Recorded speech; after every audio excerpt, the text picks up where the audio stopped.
It has been said that desires are the roadmap of our destiny, but many of us keep our desires way too small because we are afraid of being disappointed, of being hurt, and the fear of never achieving it. But what I want you to do is actually expand your desires and truly believe that whatever you want is possible. On today's episode, I'm going to give you my roadmap on how you create the life that you really want. This is exactly what I do with clients, with members, and for myself. You don't want to miss this episode. Stay tuned. Hello, and welcome back to the podcast. It's going to be the last time I say that in 100 days. I am out of my mind right now. I cannot believe this is happening. It's here. I leave, well, by the time you listen to this, I will already be in Europe, but I am recording it on Tuesday and I leave on Friday for 100 days. And as I've been foreshadowing, I am pausing the podcast for this time, taking a little pause, taking a little rest, a little break, and allowing it to just simmer. You have 251 episodes to go back to re-listen to start for the first time. If maybe you just joined us and you just found me, then you have lots to occupy yourself. Plus, there's the YouTube channel and all that good stuff. So much goodness. Also, the sales channel challenge. If you have not done that, that is an incredible value at $27. So come on, come along for the ride. And there's just so many ways that we will continue this journey together. If you're like, I still really want to keep in touch, I want to hear your voice, Sari, and I want to hear about your adventures. You may or may not know, but I actually have a second podcast called Reinvent with Sari Kimbell. And it's a more general podcast about reinvention coaching. And this is something I started back in 2023. I am not as disciplined about a weekly podcast, but that is the place where I will be, filling you in on my adventures and sharing stories and all the lessons that I am learning, which is so fun. So that's a way you can definitely stay in touch. And I'm sure I'll be posting on social media and whatnot. And so you can definitely stay in touch that way. All right. So, no pressure. What are you going to talk about for your last podcast? You've been doing this for almost 5 years. It'll be 5 years that I've had the podcast. I started it in, I think, early September or late August of 2020. 251 episodes, an episode every single week. First of all, I just want to say, pat on the back. I am really proud of myself for that.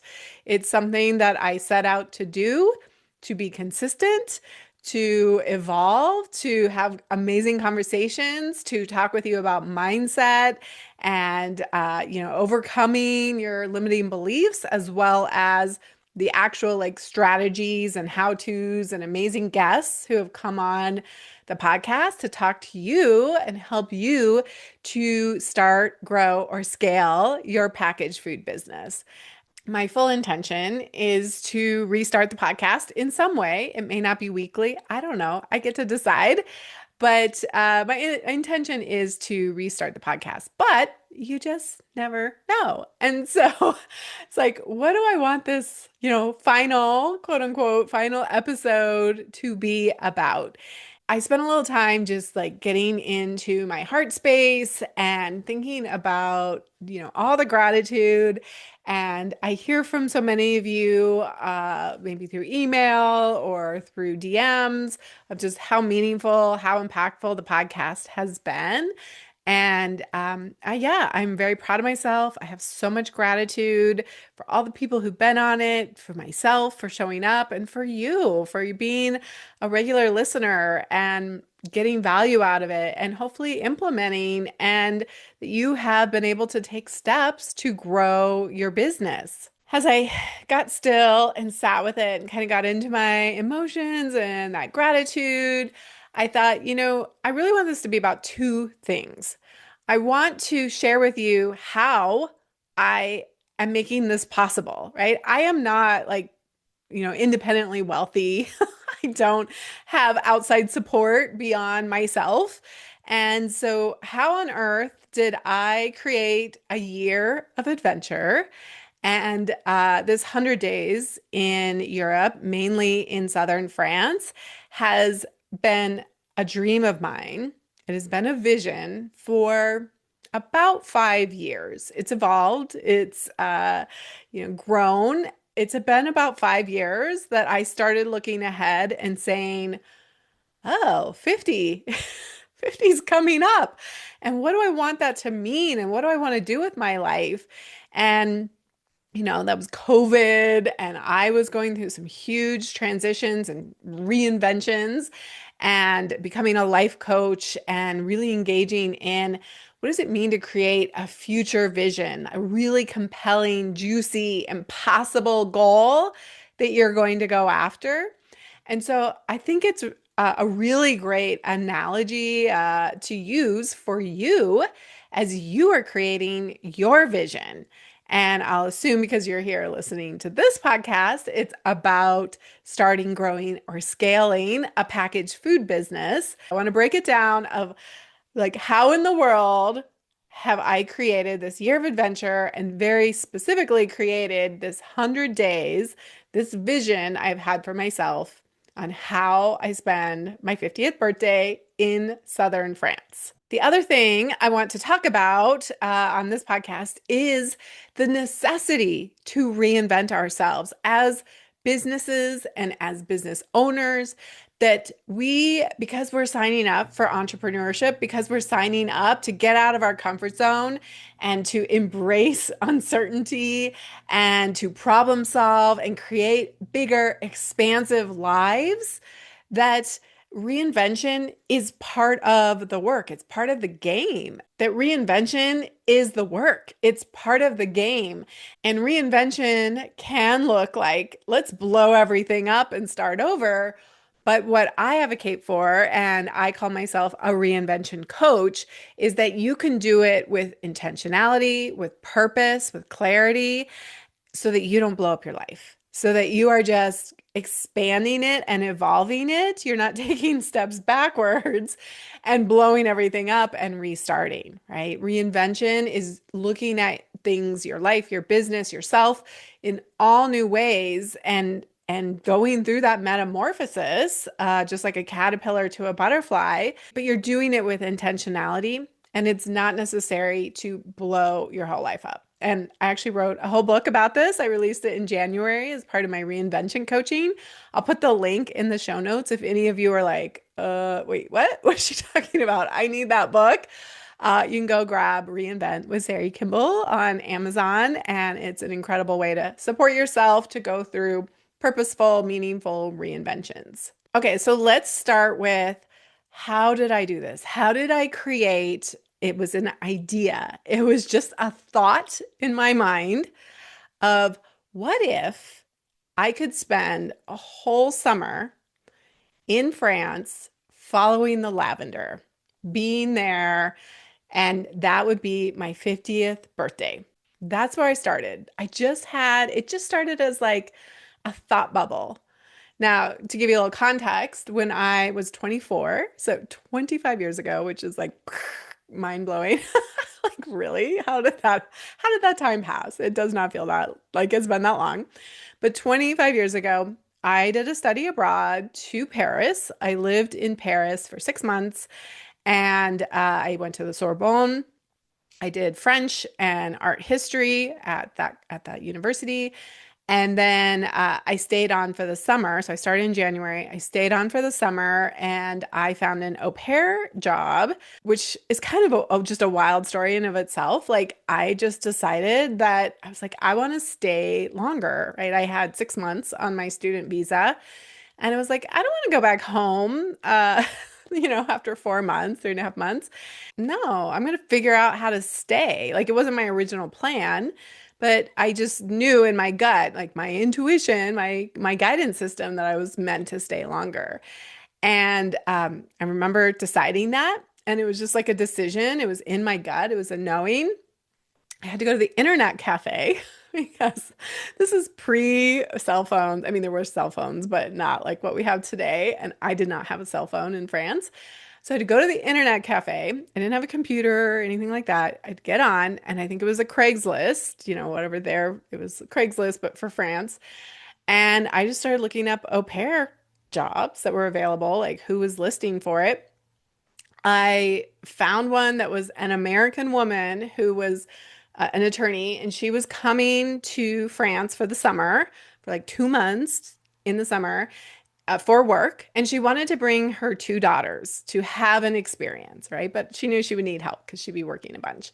So I reached out to her. We, had an email exchange, and then I very clearly remember going to this cafe.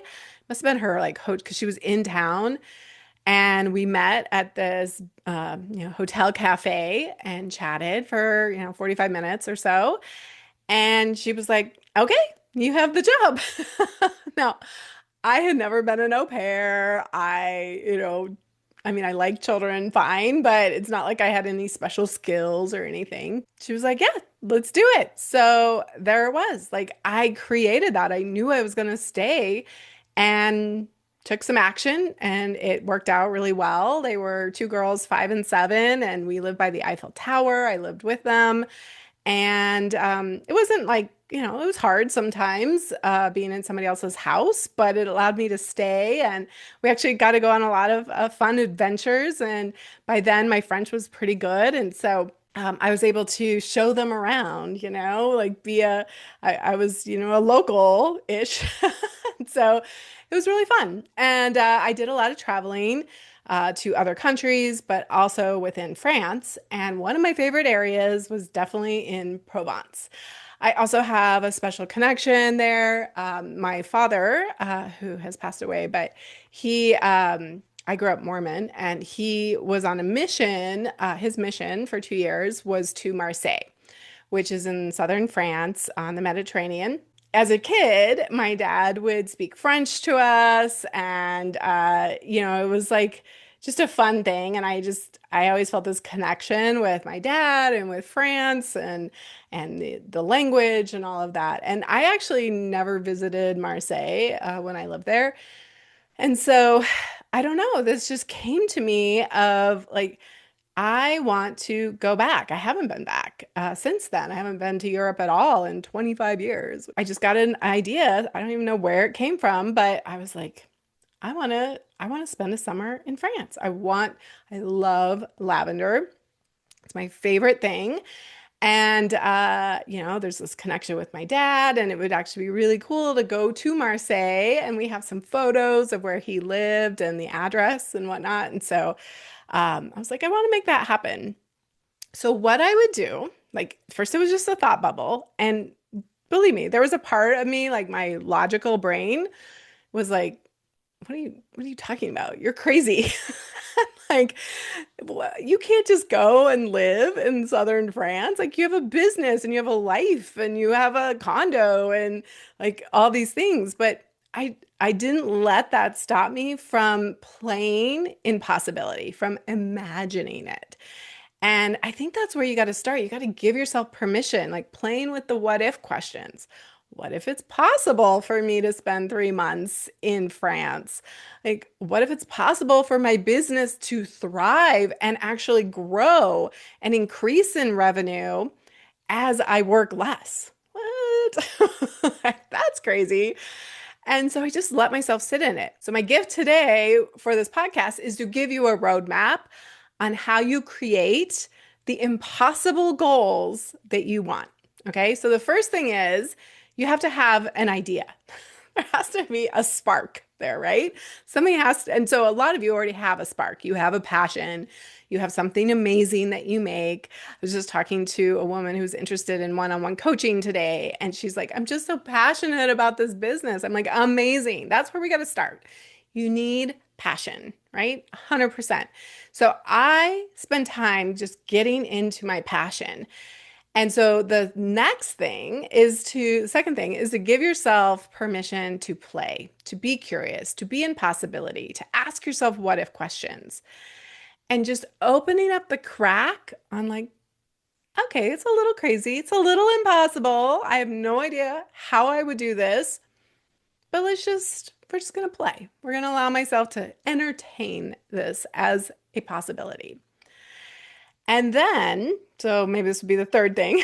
I didn't write this all down, by the way. So I'm doing what I do. I'm going off the cuff. I had a couple of bullet points, but I put it into AI, which helped me form my thoughts because forcing me to like write it into AI.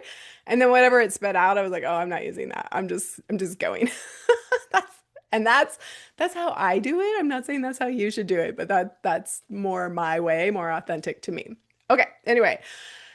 So you sit down and you spend time dreaming. You create an emotionally salient, a super emotional, exciting image in your mind. You play in your imagination. You allow all your senses to get into it. And I will say one of the things that really got me into this space, I found this, it's actually like a sleep meditation that was on Calm. I would start listening to it, and it was this whole thing about lavender. It's called Blue Gold. And I would listen to it to fall asleep, but then I started listening to it all the time because it was describing, it's all about lavender, and it was describing all of these places in France and the different things going on and, throughout the season and the benefits of lavender and all these things. I just love listening to it because it really heightened my senses around it. So when I talk about making it real, in your mind, you want to think about all five of your senses, right? Your sight, what do you see? Your smell, what do you smell? What's in the air? You can imagine, I can picture, I can smell the wine, the rosé that I'm drinking. I can smell the food. I can smell the lavender. I can hear the crunch of the gravel. There's this very like that, that white kind of gravel, and there's a specific sound I know, and I hear that all the time. I can hear like the music, I can hear the breeze, and then I can feel the breeze, right? And I can feel different aspects of it. And so you use all of your senses and taste, of course.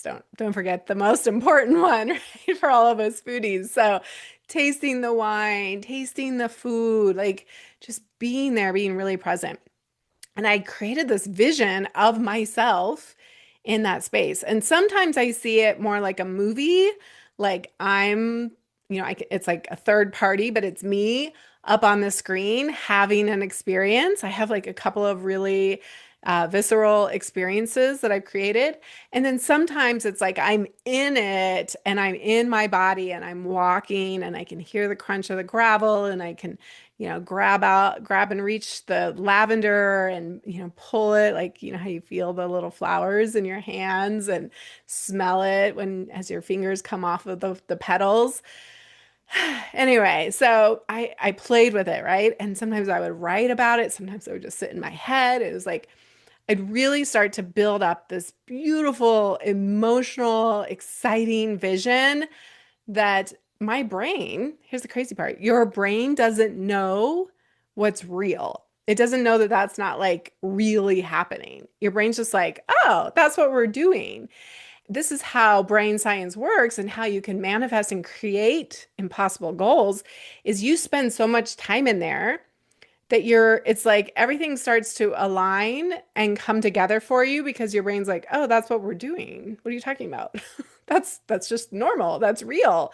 And so now that I'm trying to create it in the physical sense, right, 3D version, my brain's like, yeah, cool. We're totally in belief that that's happening.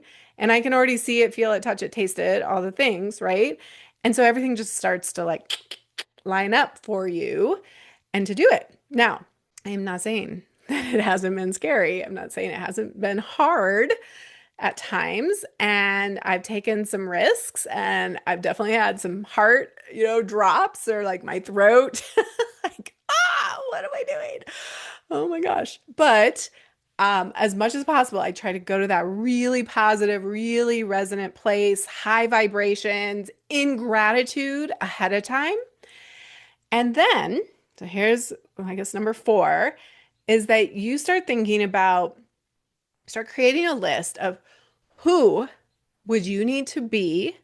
Who do you need to become as an identity to become that person, to become the person who? So for you all, it would be creating a really emotional, resonant vision of you in your business. And not just like, oh, I'm at a farmer's market, but like really what, even if it is only farmers markets, that you create this like bigger vision, something I call it, I refer to the 10x book, like you need a 10x goal. And I'll put the link to the 10x workshop. I don't think I have it public anymore, but I'll put it in here because this is the method that I followed. It's like you got to create a goal, a vision that's impossible, that's 10x, that's so big that your brain's like, we can't just solve this with the way we've always done it. We have to become something new. We have to, become a new identity and try new things. That's the only way we can create new impossible things in the world, right? And so really coming back to that place of like, who would I need to be? I mean, first I was like, well, I need to be a woman who makes a certain amount of money, right? Who can afford this trip.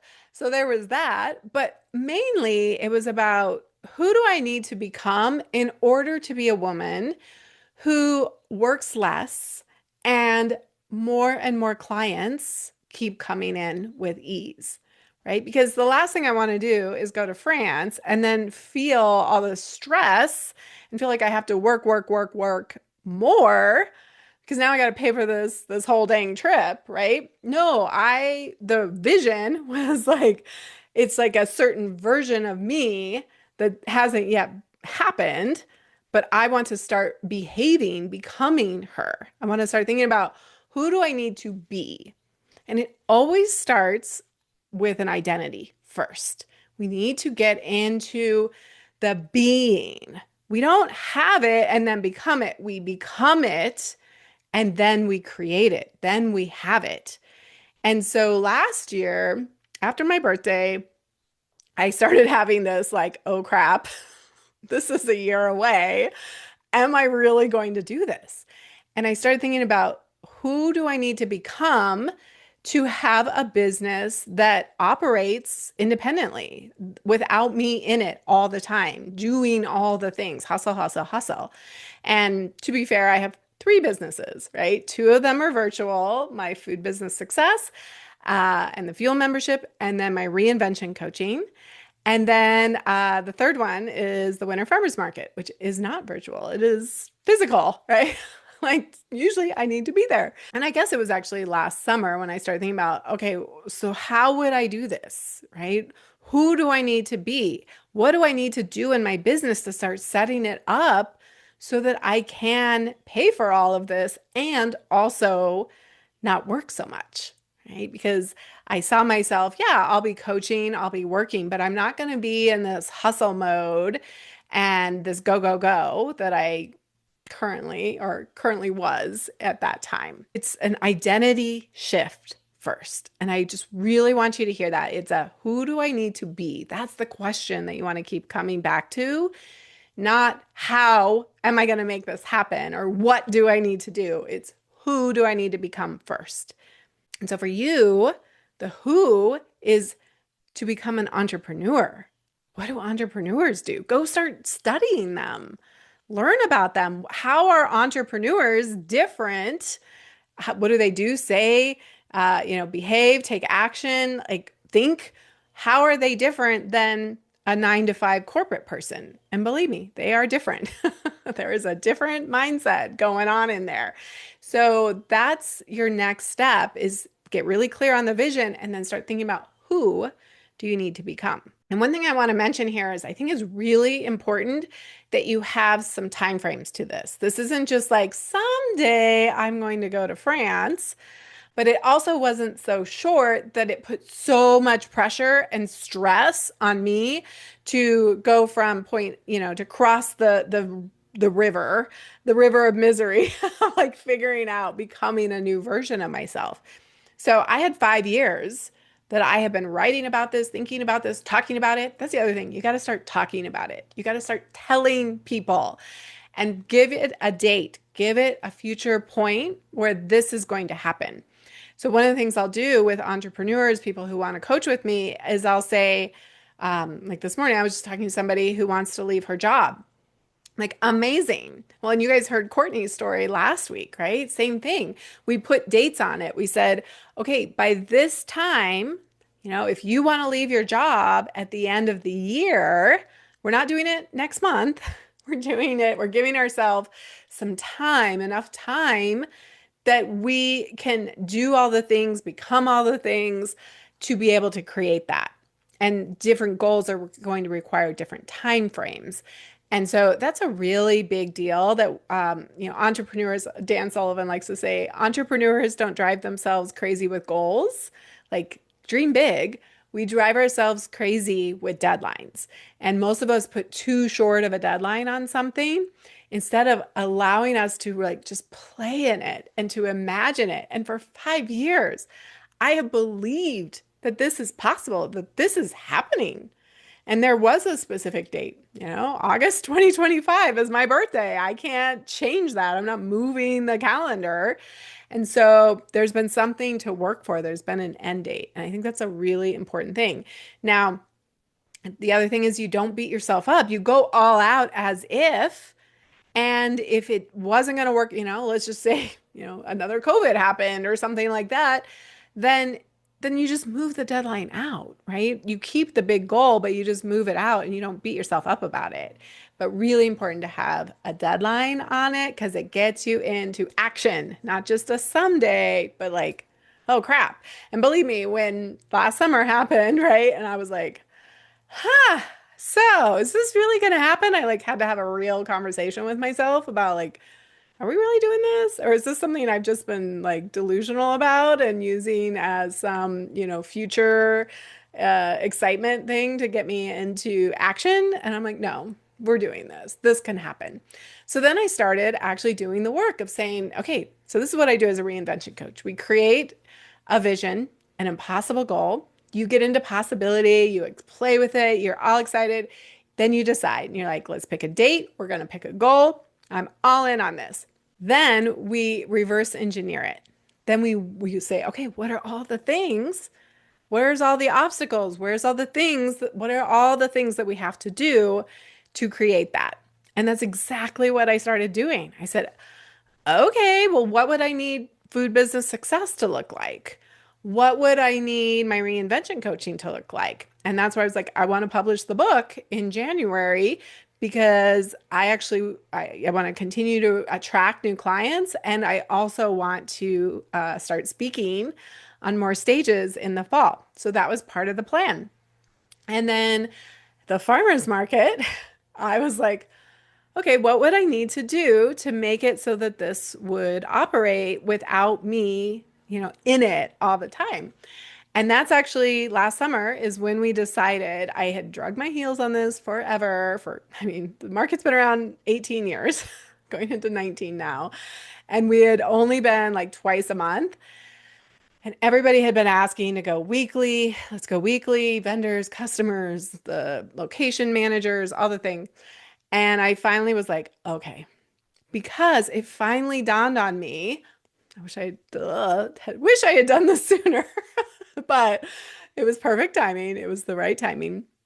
But I was like, oh, if we go every week, we go from 13 to 24 markets, that's going to bring in twice the revenue and allow me to hire the who's and pay them what I need to pay them to be more committed, right? So that I don't have to be there at every market.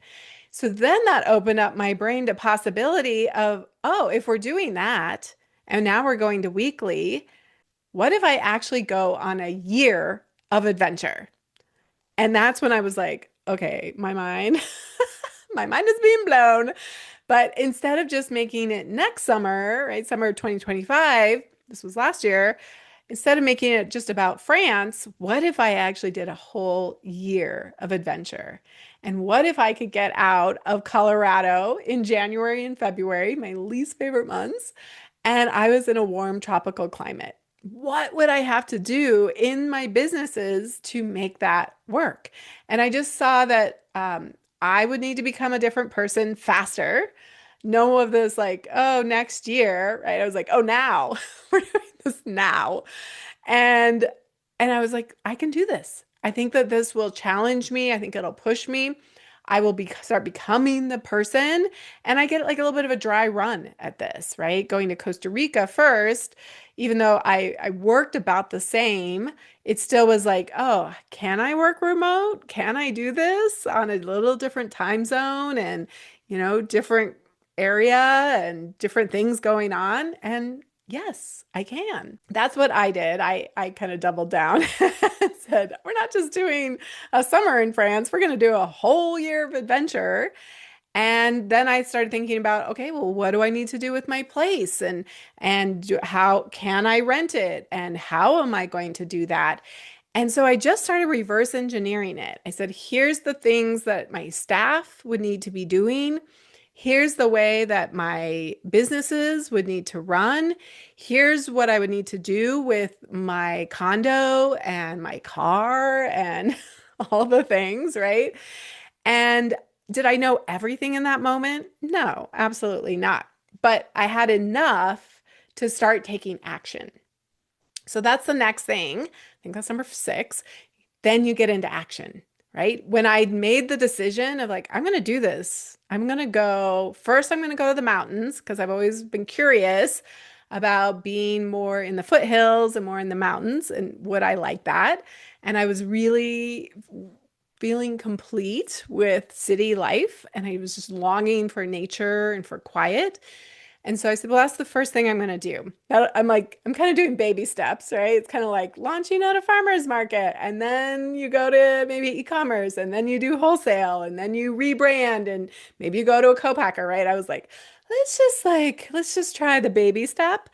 But it forced me to, okay, well, how do I rent out my condo and get into action? And, I ordered a shed and then I found a who to put it together for me. And then I had to find a place once I rented mine out. But I was following my internal guidance system. I knew, like I could feel it in my gut when I was on the right track and that everything was in alignment. So what that vision does when you create that emotional resonant, like you are in that vibration, you are living your future.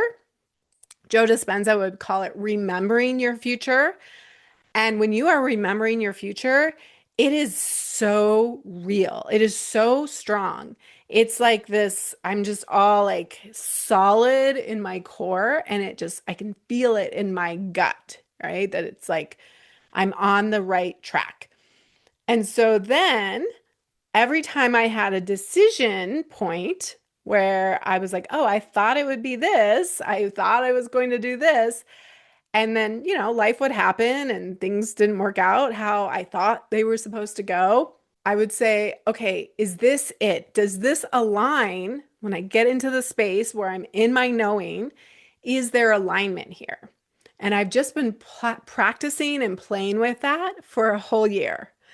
And it's a pretty incredible experience when you're like, I'm going to take my brain out of it, logic.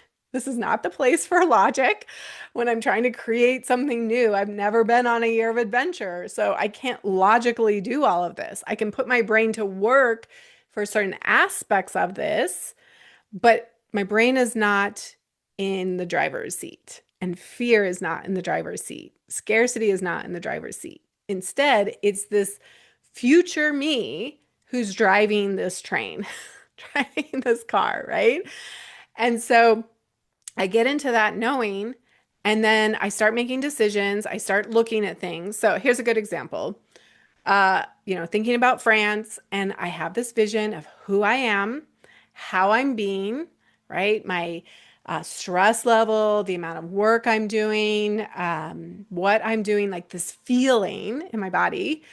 And then I would start looking at places, like going on Airbnb or other rental agencies. And I would look at places and I would notice, like, how does that resonate? Does it feel the same? Does it feel like a match? Or does it feel like out of alignment? And if it felt out of alignment, it was just a no. It's just like, that's not the place for me because I knew I would figure it out. I knew I would figure it out.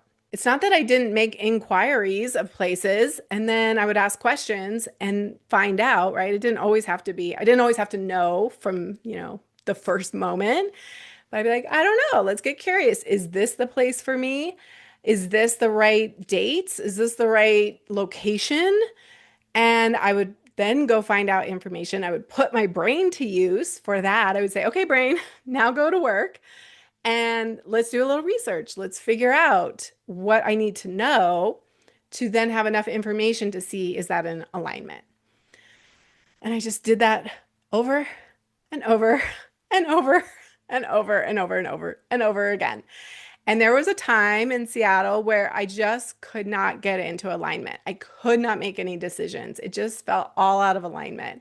And there was a part of me that was like, am I really going to do this? Like, maybe France just isn't going to happen. Maybe this isn't in the cards. And I just kept coming back to that vision. I didn't give up. I didn't make decisions out of fear of like, oh, I might lose a place. I just better get something. So I made decisions from a place of knowing and trust and abundance. And I let it be a little messy and wondering, like, is this really going to happen? But I'm holding on to my vision. And eventually things shook loose, right? And then things started happening again. So sometimes you're going to sit with things in your business where it just feels stuck and nothing's really coming. And you're like, am I even doing this? Should I even be doing this right? Is this right? Am I doing it right? Maybe this is a total waste of my time. This is never going to happen. But your job, your work as an entrepreneur is to get into belief, to just keep rebuilding that vision and tapping into your internal guidance system to say, is this still true for me? Because it could have changed. I could have allowed it to change, but the vision didn't change. I was like, no, this is for me. It's not for anybody else. Like nobody else is like, you should go to France for 100 days. Believe me. People are like, what? You're crazy. I'm like, yeah, maybe a little bit, but it's happening. Okay, so that's what I've done. And I just keep doing it over and over again. And it's happening. Places are booked. And believe me, this was one of the scariest things. I found a 2-bedroom for August.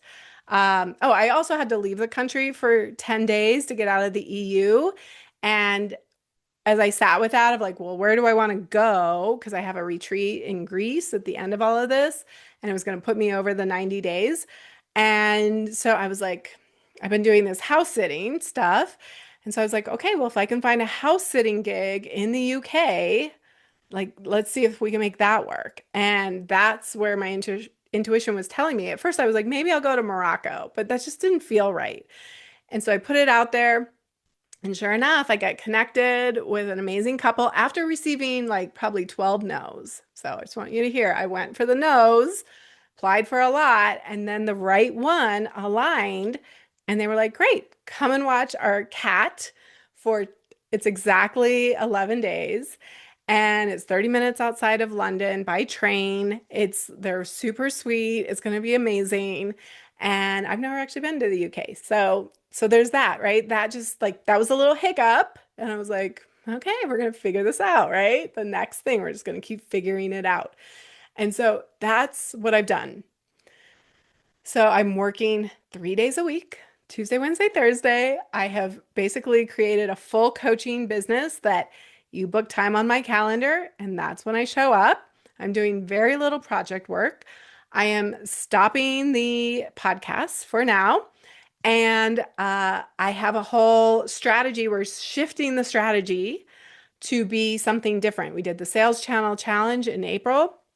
And so now we are going to be running some ads on YouTube and on Meta.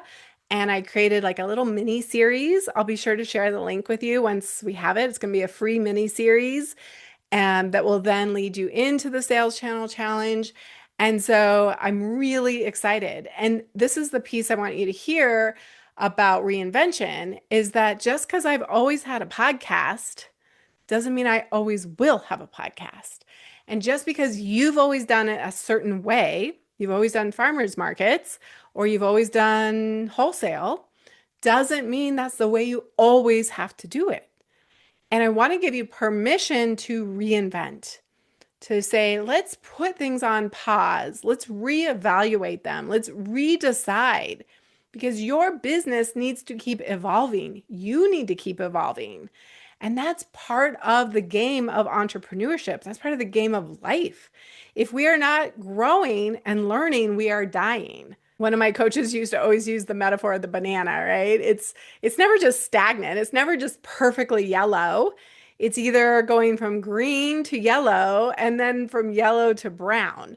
And so we want to be continually growing and evolving and reinventing our lives and our businesses and who we are as CEOs and entrepreneurs. We want to keep reinventing. And so, yeah, it's a little scary. It's a little like, is this going to work? You know, the podcast and the YouTube channel are the main ways that you find out about me, that you come into my world and then we get to know each other. And some of you decide to come work with me and get support and come join Fuel and all the good, amazing, delicious things that we're doing. And of course, that invitation is here for you. And some of you just come in to get the value. And that's amazing too. It's a lot, right? To show up every week and to do the video editing and then the emails and all the things that come with it. And so I am choosing to reinvent myself. I'm choosing to believe that it's going to work out amazing. What if it does? What if it's even better? And what if I get to redecide on purpose how I want to restructure the podcast after this trip? And so you have permission, my friends, to reinvent yourself, to decide to do things differently, to reevaluate. I think about Susie of Well-Rounded Meals, who had been doing these freezer meals and seen a lot of success and then wasn't anymore. And she was on the podcast. We had a great episode, but she decided like it was hard. She shut it down. And now we're reinventing. We're working together to reinvent the next chapter. But she was willing to say, this isn't working anymore. I want to do it differently. I want my life to be different. And so you get to do that on purpose. And the offer is there for you as well, the permission slip to reinvent your life, yourself, and your business all the time. We get to redo it all the time. Do not get too stagnant. Do not get too stuck. Be willing to evaluate, to look at things and take a new perspective on what if I did it differently. Okay, I'm going to stop there. I feel like I could just talk about this stuff forever. Follow along on the journey. Go to the Reinvent podcast. Follow along at Sari Kimbell Coaching. I'm sure I'll also put stuff on the Food Biz Success. Until next time, have an amazing 100 days. I will see you on the other side. Au revoir.